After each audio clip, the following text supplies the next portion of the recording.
Hello दोस्तों, मेरे channel में आपका स्वागत है। आज की कहानी है ससुराल में आपका मोबाइल स्टेटस भी मायने रखता है।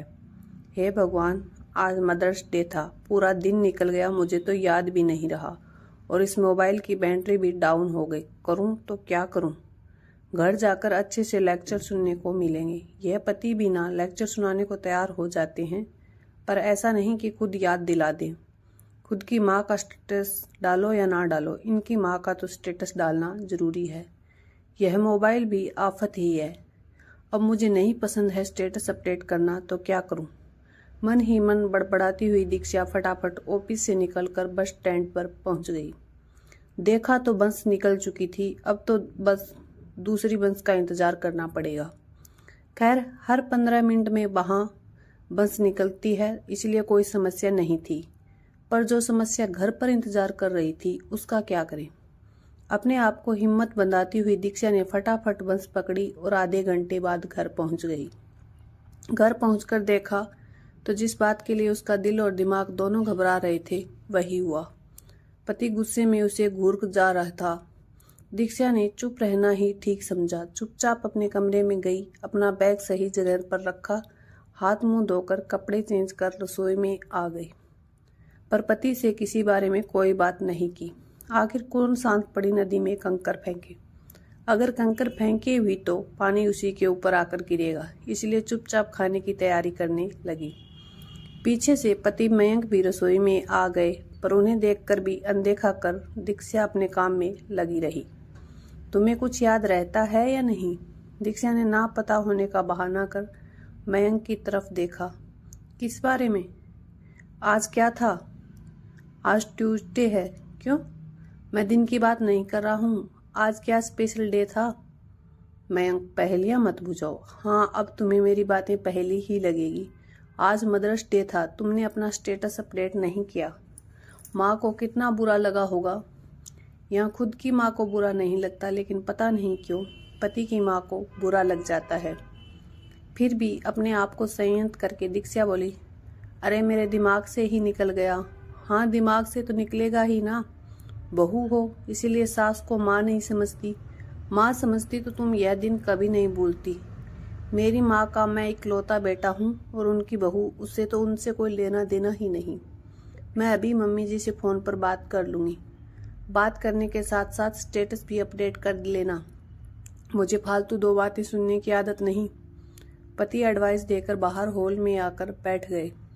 सच कहे तो दीक्षा का बिल्कुल मूड नहीं था। पता था लेक्चर सुनने को मिलेंगे, पर फिर भी घर में कोई बुरा ना माने, इस कारण से उसने अपनी सासू माँ को फोन मिला दिया। हेलो मम्मी जी, हैप्पी मदर्स डे। अच्छा, याद आ गया क्या तुझे? पूरा दिन तो निकल गया, अब कौन सा मदर्स डे? वो मम्मी जी, दरअसल आज ऑफिस में बहुत काम था। हाँ, तुम आजकल की लड़कियों के पास ऑफिस का अच्छा बहाना होता है। अब तुझसे क्या शिकायत करें, आखिर तू तो है ही पराये घर की। वैसे मेरे बेटे ने तो सुबह ही स्टेटस अपडेट कर दिया था। सासू माँ ने यह बात बड़े गर्व के साथ बताई और फोन रख दिया। 2 दिन के लिए सास घर के बाहर गई थी, पर वहां से भी लेक्चर मारने से बाज नहीं आ रही थी। खैर, आज की डांट और तानों का कोटा पूरा हो चुका था। सो दीक्षा ने फटाफट खाना बनाया और मयंक को खाना खिलाकर पहले खुद की माँ को फोन लगाया। उन्हें मदर्स डे विश करने के बाद फिर खुद खाना खाने बैठी। मयंक यह सब अच्छे से देख रहा था। उसने खाना खाती हुई दीक्षा से कहा, देखो, खुद की माँ को मदर्स डे विश करना है, यह किसी को बताना नहीं पड़ता, इसलिए तो कहते हैं बहू सास को कभी माँ समझती ही नहीं। खाना खाती हुई दीक्षा के हाथ वहीं रुक गए। जब से घर आई है तब से कई बार यह बात सुन चुकी थी। सुन सुनकर उसका दिमाग खराब हो रहा था, पर अब मयंक बोलने से बाज नहीं आ रहा था।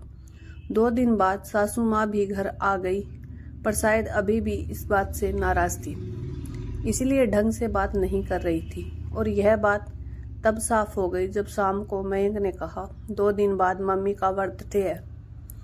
अगर मदर्स डे की तरह भूल मत जाना, मम्मी की सभी फ्रेंड्स आ रही हैं, तो कुछ अच्छा सा कर लेना।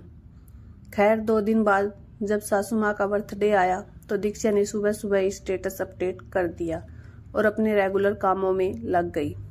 हर साल दीक्षा सासू माँ के बर्थडे पर छुट्टी लेती थी और पूरा बर्थडे प्लान करती थी। उस दिन उसके पास करने के लिए बहुत काम होता था, पर इस बार दीक्षा अपना रोजमर्रा का काम कर फटाफट तैयार होकर ऑफिस के लिए रवाना हो गई।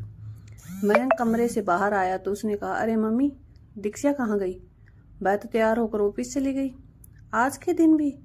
पर हर साल तो छुट्टी लेती है ना। पता नहीं क्या चल रहा है उसके मन में, सुबह से विश भी नहीं किया और ऑफिस चली गई, जबकि उसे अच्छे से पता था कि आज मेरी फ्रेंड्स आने वाली हैं। अभी फ़ोन लगाता हूँ उससे, कहकर मयंक ने दीक्षा को फ़ोन लगाया। हेलो दीक्षा, कहाँ हो तुम तो हर साल छुट्टी लेती थी ना उस दिन, फिर ऑफिस क्यों चली गई?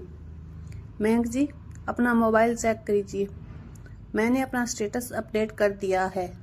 तो मेरा काम पूरा हो गया, इसलिए मैं ऑफिस आ गई हूँ।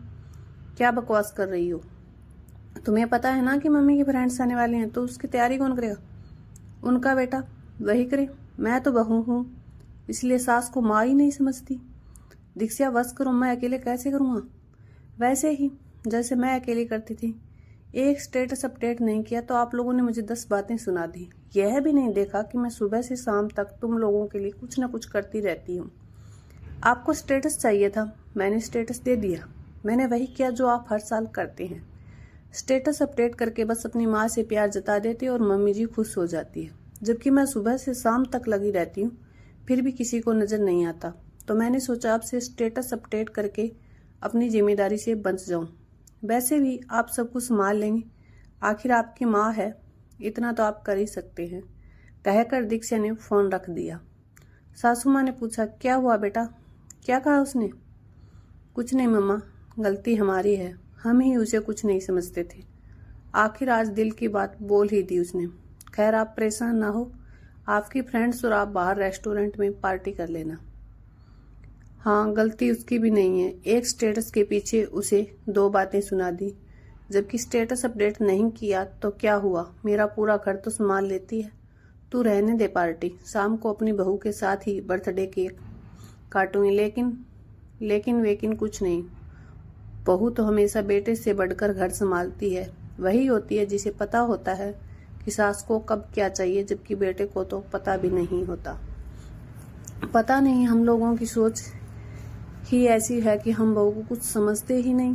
पर अब तो मेरी बहू ही मेरी बेटी है। शाम को मम्मी जी ने फिर दीक्षा के साथ ही केक काटा। इन लोगों को तो समझ में आ गया, लेकिन ऐसे बहुत से घर होते हैं जहां बहू से सब जिम्मेदारियां निभाने की तो अपेक्षा की जाती है, लेकिन उसको फैमिली मेंबर कभी नहीं माना जाता, चाहे वो कितना भी कर ले। लेकिन एट लास्ट यही सुनना पड़ता है कि आई तो आखिर पराए घर से है ना। थैंक यू सो मच मेरी कहानी को सुनने के लिए। अगर आपको कहानी पसंद आई हो तो मेरे चैनल को लाइक और सब्सक्राइब कर लीजिए। Thank you so much.